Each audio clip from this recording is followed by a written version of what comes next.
never thought humiliation could burn itself into my skin the way it did that night, leaving scars invisible to everyone but me. I was 29, married to Victor, the heir of the Kara family, and still treated as an interloper, the scholarship girl who had somehow climbed into a world of chandeliers, designer gowns, and last names spoken like currency. My sister-in-law Bianca, Victor's flawless venom-laced shadow, never let me forget it. At her wedding rehearsal dinner, I walked into the glittering ballroom, expecting the usual strained smiles and cold indifference. Instead, I found something worse: no place card with my name, no seat reserved at all. Bianca smirked at me from the head table, her voice dripping like poison laced with honey. "Oh, darling," she purred, "we only reserved seats for important guests." Her fiancé's aristocratic family laughed politely, thinking it was wit, not cruelty. Victor, my husband, barely looked up from his glass, shrugging. "Don't make a scene, Hannah." I didn't. I smiled, excused myself, and slipped away under the golden light of chandeliers. My hands were shaking, but not from shame, from resolve. That was the night I set the timer on Bianca's downfall, because I had learned something in silence, and years of being mocked and dismissed. Humiliation festers into clarity. Each insult Bianca delivered had etched itself into me, not as weakness, but as fuel. And when she raised her champagne glass beneath the crystal chandelier, ready to toast herself before an adoring crowd, I knew. This was the moment her arrogance would tip the scales, and all I had to do was wait. She began with false sweetness, thanking the guests, her lips curling in a smile that only those of us who truly knew her could recognize for what it was: cruelty dressed in couture. Then, with the room leaning in, she struck. She mocked Damien Lambert, one of the most powerful men in the city, a man whose empire had been built from nothing. "What did they call you in the Tribune? The bald eagle of business," she laughed. Though I've always thought vulture was more accurate, circling that Wilcox merger. I heard the air shift in the room, the silence sharper than any scream. "Nathaniel." My father-in-law went pale. Years of cultivated alliances collapsed in the space of her joke. But Damien said nothing, only gave a smile as cold as glass. I caught his gaze across the room, hard, dangerous, calculating. I knew at that moment Bianca had not just made a fool of herself. She had cut the wrong man, and men like Damien never forget. Zoe, his daughter, my only true ally in that shallow world, leaned close to me later on the terrace. "He'll never forgive her," she whispered. "My father's been looking for an exit strategy from your in-laws for months. She just gave him one." Her words slid into me like the click of a lock opening. For 3 years I had endured Bianca's barbs, swallowed her cruelty in silence. Now finally patience was about to prove sharper than any weapon. Fireworks exploded over the river that night, dazzling the sky in bursts of red and silver. I watched Bianca's perfect profile lit by their glow, her laughter ringing across the terrace, as if she had conquered the world. In that same moment, I made my vow. Not tomorrow, not next week, but when the time was perfect, she would pay. 2 months later, the gilded invitations arrived. The engagement of Bianca Elizabeth Kara to Alexander Preston Hartley III. The paper was so thick it nearly cut my fingers as I held it. Victor beamed, telling me it would be the social event of the year.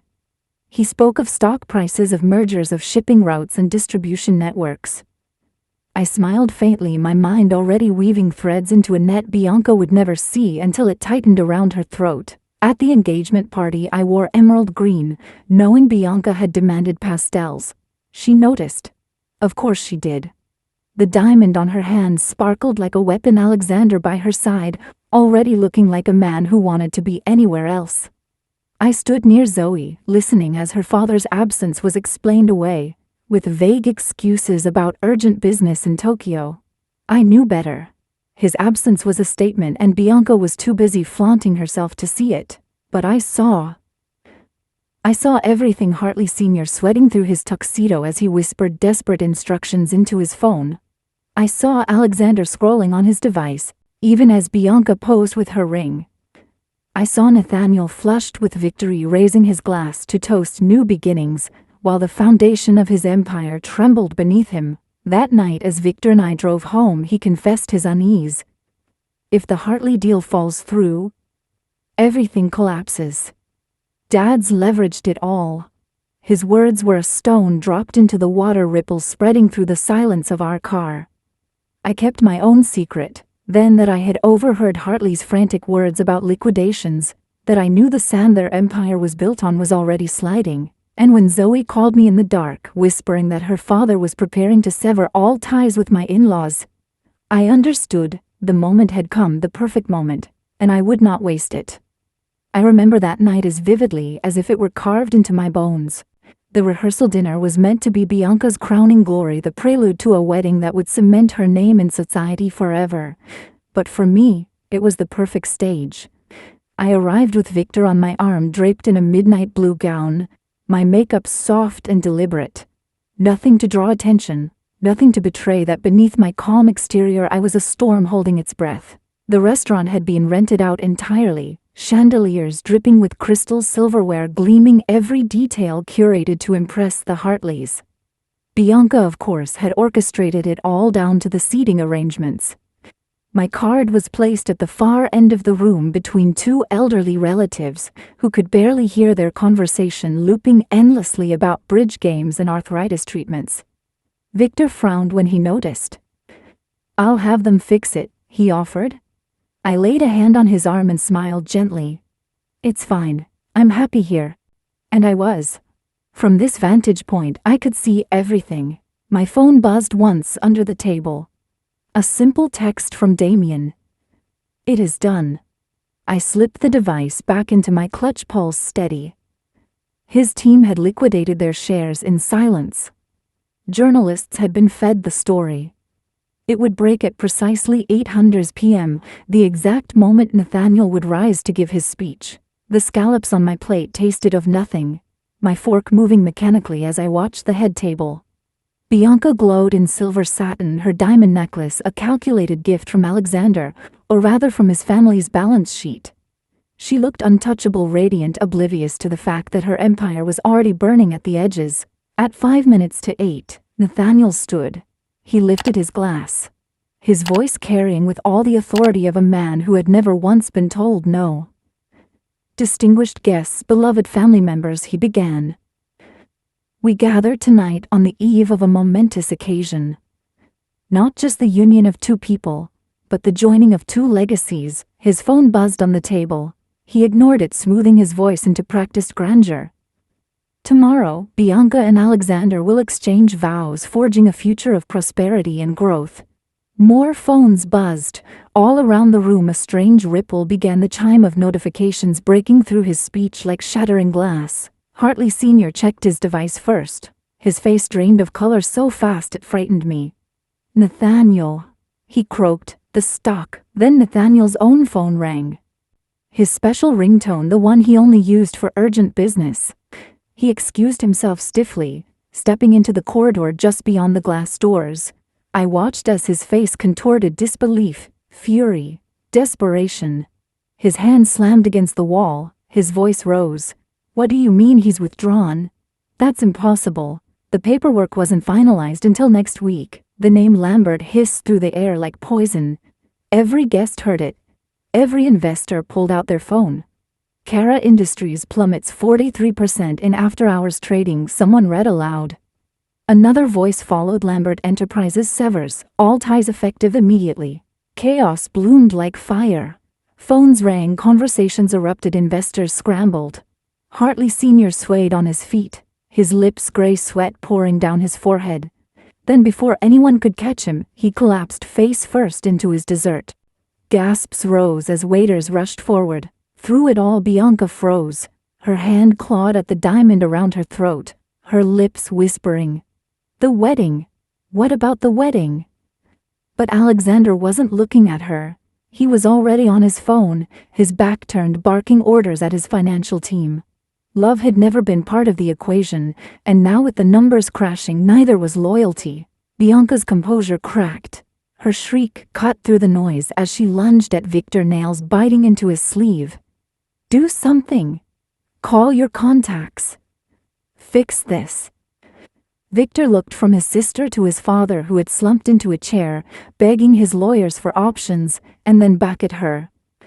"There's nothing we can do," he whispered, horror dawning. "If Lambert pulled out, it's over." I lifted my wine glass, the ruby liquid trembling in the crystal. Across the chaos, Bianca's eyes locked onto mine. For a split second I saw its suspicion flickering in her gaze, the recognition that someone had moved against her. But before it could root, it was swallowed by panic, by the crushing realization that her empire was crumbling. By midnight the restaurant was a ghost. The Hartleys were gone, the investors fled, and Bianca's future lay in ruins. Only the Cara family remained shell-shocked in the wreckage of their dynasty. As Victor and I returned with them to the estate, I walked through halls already filled with the scent of mourning floral arrangements mocking us from every corner. The house transformed not into a place of celebration but into a mausoleum. By dawn the announcement was official: the wedding was cancelled. Bianca sat in her room surrounded by unopened gifts, her gown hanging untouched in the closet. Her eyes were red, her hair tangled, her perfect facade shattered. "Are you happy now?" she whispered when she saw me. "I know you enjoyed it. I saw you last night." I said nothing. I didn't need to. The truth hung between us like smoke. She knew and I knew, even if she could never prove how I had orchestrated it all. The days that followed were a slow-motion collapse, a dynasty unraveling thread by thread. Newspapers splashed headlines across their front pages. Cara Industries crumbles overnight. Lambert cuts. Ties market in shock. News anchors spoke of it with awe as though they were narrating a natural disaster, and in a way they were. The storm that Bianca had summoned with her arrogance had finally broken. Inside the Cara estate, silence was punctuated by the sound of breaking glass and slammed doors. Nathaniel locked himself in his study with a bottle of scotch, his voice echoing through the halls as he raged at lawyers, bankers, and God. Bianca barely emerged from her room, her fury and despair seeping under the door like smoke. Victor, though, he wore the weight differently. He tried to be the buffer, moving between his father's despair and his sister's hysterics. His shoulders stooped, his eyes ringed with exhaustion. One night I found him sitting at the kitchen counter in the dark, his phone screen illuminating his face. "We're ruined, Hannah," he whispered, voice hoarse. "Everything, our houses, our accounts, even the vacation properties, it's all tied to the company. Dad leveraged everything." I reached for his hand. "Not ruined," I told him softly. "Changed maybe, but not ruined." He looked at me, eyes bloodshot, searching. "You knew this was coming, didn't you? When it collapsed you weren't surprised. You were ready." I held his gaze, neither confirming nor denying. After a long silence, something like respect crossed his features. "Remind me never to underestimate you," he murmured. The market continued its merciless assault. Within days the family jet was repossessed, their Manhattan penthouse seized by creditors. The world that had once bowed at Bianca's feet now turned away. Invitations vanished. Social media comments shifted from worship to silence. She had built her entire identity on status, and now she was left with nothing but ashes. I watched her unravel piece by piece. At a meeting with the family lawyer, she slammed her palm on the table, demanding that her jewelry collection be spared. The lawyer's tone was gentle but firm. "Most of those pieces were purchased with company funds. They'll be liquidated with the rest." Bianca's face twisted in disbelief, in rage. Her diamond-studded world was no longer hers to command. 10 days after the disaster, Victor and I sat in the lawyer's office as the man listed assets like they were body parts being amputated. The Manhattan apartment, the Hamptons property, the vineyard in Napa. All must be sold. Nathaniel sat hollow-eyed in his chair, a shell of the man he once was. Bianca shouted, pleaded, cursed, but the tide was merciless. Later, in the quiet of an elevator ride down from that suffocating meeting, Victor turned to me. "Will you stay?" he asked suddenly, his voice stripped of pretense. "With me, now that we've lost everything?" I took his hand, squeezed it tight. "Do you really think I married you for money?" His smile was sad, weary. "It's what everyone else wanted from us. But you You're not everyone else. The truth was complicated. I hadn't married him for money. I'd married him because he was kind when his family was cruel. Because he saw me when they looked through me. Love had grown in the cracks, quietly like ivy climbing a wall. And now in the ruins of everything that love rooted itself deeper than I ever expected. When Zoe invited me to lunch a week later, she raised her glass with a mischievous grin. To the architect of the most elegant revenge I've ever seen, she said. I never thought you had it in you. I smiled faintly. I had excellent help. From her handbag she pulled a small velvet pouch. Inside lay a strand of South Sea pearls. I recognized them instantly. Bianca had worn them to my wedding, making sure to loudly compare their value to my modest diamond pendant. How did you? They came through in the liquidation. Dad thought you'd appreciate them. A trophy for the real winner. I laughed, though it felt hollow. Revenge was not as satisfying as I'd imagined. It didn't erase the years of humiliation, nor did it heal the wounds Bianca had left in me. All it did was balance the scales. And yet holding those pearls I felt something close to closure. That weekend, I returned to the estate one last time. Movers were boxing up furniture, stripping the house of its grandeur. In Nathaniel's study the safe stood open. A few pieces of Bianca's jewelry remained: a tennis bracelet, sapphire earrings, and emerald pendant. I slipped them into my purse, not to keep, but to repurpose. That night, I made an anonymous donation to the Children's Cancer Charity that had hosted the gala where all of this began. I included the jewelry with instructions that it be auctioned at their next fundraiser. The irony tasted sweet. Bianca's symbols of vanity would now fund something real, something good. As I walked away from the courier service, I felt the weight in my chest ease. The Kara Empire had fallen. And maybe, just maybe, something honest could rise from the rubble. 6 months after the collapse, the world felt unrecognizable, not because it had changed, but because I had. Victor and I no longer lived in a penthouse that smelled faintly of old money and new lies. Instead, we carried boxes into a modest brownstone in Brooklyn, its hardwood floors scarred by the lives of strangers before us. Sunlight streamed through tall windows, warming the bare walls, and for the first time since I had married into the Kara family, I felt something close to peace. It's small, Victor said apologetically, setting down a box of books. It's ours. I corrected him, kissing his cheek. And it was. For the first time, we weren't borrowing status from his family name. We weren't trapped inside a fortress of arrogance and appearances. We were beginning again with nothing but each other. Victor took a teaching position at a business school. It paid a fraction of what he once earned, but his eyes lit up when he spoke of his students. He would gesture wildly in class, coaxing young minds to challenge him to think bigger, to see through the illusion of power. Sometimes I would slip into the back row unseen and watch him. He looked lighter without the weight of his father's empire on his shoulders. He looked free. One evening Nathaniel knocked on our door. I opened it to find a man transformed. Gone were the expensive suits and polished shoes. He wore khakis, a simple button-down, his luxury watch replaced by a plain leather strap.